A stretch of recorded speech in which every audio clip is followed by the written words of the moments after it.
అక్రమాస్తుల కేసులో అరెస్ట్ అయిన ఉమ్మడి వరంగల్ జిల్లా రవాణా శాఖ ఉప కమిషనర్ పుష్పాల శ్రీనివాస్ కు ఏసీబీ ప్రత్యేక కోర్టు 14 రోజుల రిమాండ్ విధించింది. ఆదాయానికి మించి ఆస్తులు కలిగి ఉన్నాడనే సమాచారంతో హైదరాబాద్లోని శ్రీనివాస్ నివాసంతో పాటు మరో 4 ప్రాంతాల్లో ఏసీబీ అధికారులు సోదాలు నిర్వహించారు.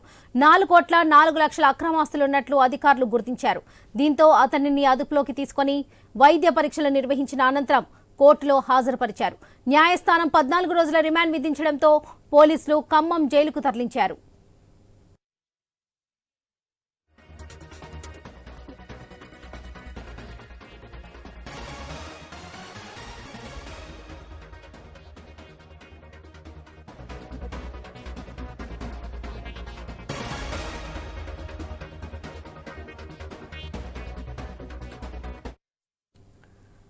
అక్రమాస్తుల కేసులో అరెస్ట్ అయిన ఉమ్మడి వరంగల్ జిల్లా రవాణా శాఖ ఉప కమిషనర్ పుష్పాల శ్రీనివాస్ కు ఏసీబీ ప్రత్యేక కోర్టు 14 రోజుల రిమాండ్ విధించింది. ఆదాయానికి మించి ఆస్తులు కలిగి ఉన్నాడనే సమాచారంతో హైదరాబాద్లోని శ్రీనివాస్ నివాసంతో పాటు మరో 4 ప్రాంతాల్లో ఏసీబీ అధికారులు సోదాలు నిర్వహించారు. 4,04,00,000 అక్రమాస్తులున్నట్లు అధికారులు గుర్తించారు.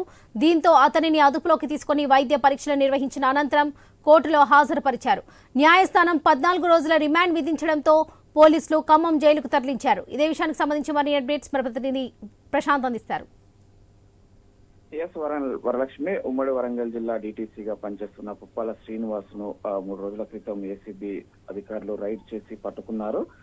తన యొక్క స్థిరాస్తులతో పాటు లిక్విడ్ క్యాష్ మొత్తాన్ని కూడా స్వాధీనం చేసుకున్నారు. ముఖ్యంగా ఓవరాల్ గా చూస్తే ఆయన ఆస్తులు ఆదాయానికి మించి 5.29 కోట్లకు పైగా ఉన్నట్లు గుర్తించారు. అదే కాకుండా విదేశీ మద్యం, లగ్జరీ కార్లు, కోట్ల విలువైన ఆస్తులను, భూమికి సంబంధించినటువంటి పత్రాలను కూడా అదుపులోకి తీసుకొని అనంతరము కేసు నమోదు చేయడంతో అయితే ఇటు ఖమ్మం జైలుకు 14 రోజుల రిమాండ్ కూడా జ్యుడిషియరీ విధించిన నేపథ్యంలో ఒకసారిగా వరంగల్ జిల్లాలో అదైంది. అదేవిధంగా ఇక్కడ పనిచేస్తున్నటువంటి ధనలక్ష్మి డిస్ట్రిక్ట్ ట్రాన్స్పోర్ట్ ఆఫీసర్ ను కూడా సస్పెండ్ చేశారు అధికారులు.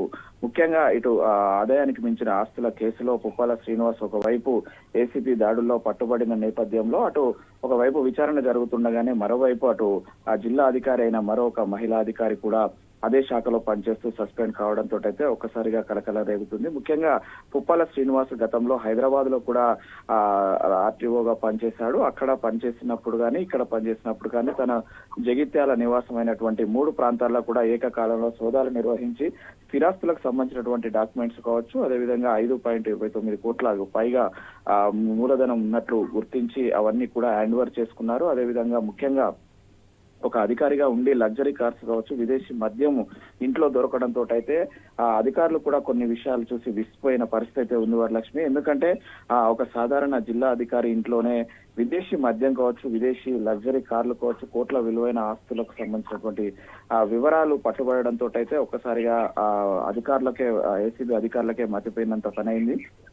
సాయంత్రం వరకు కూడా గోప్యంగా ఉంచినప్పటికీ ఇవన్నీ ఎక్కడి నుంచి వచ్చాయి, ఎవరు ఇచ్చారు, ఇతనికి బినామీలు ఉన్నారా, ఇంకా ఏదైనా విదేశాలలో వ్యాపారాలు చేస్తున్నాడా అంటూ కూడా కొంత లోతుగా ఆరా తీసి అధ్యయనం చేసే పనిలో అధికారులు ఉన్నట్లు తెలుస్తుంది. అందుకోసమే ప్రస్తుతానికి 14 రోజుల రిమాండ్ను అయితే విధించే విధంగా కఠినంగా చర్యలు తీసుకునే విధంగా ఏసీబీ కేసు నమోదు చేసింది. అనంతరం కూడా మరొకసారి కస్టడీలోకి తీసుకొని ఇంకింత లోతుగా విచారణ చేయాల్సిన అవసరం ఉందని అయితే అటు ఏసీబీ ఇటు పోలీసు అధికారులు చెప్తున్న నేపథ్యంలో ఈ కేసు ఎటు మలుపు తిరుగుతుందో అనేది మాత్రం ఆసక్తిగా చూస్తున్నారు వరలక్ష్మి.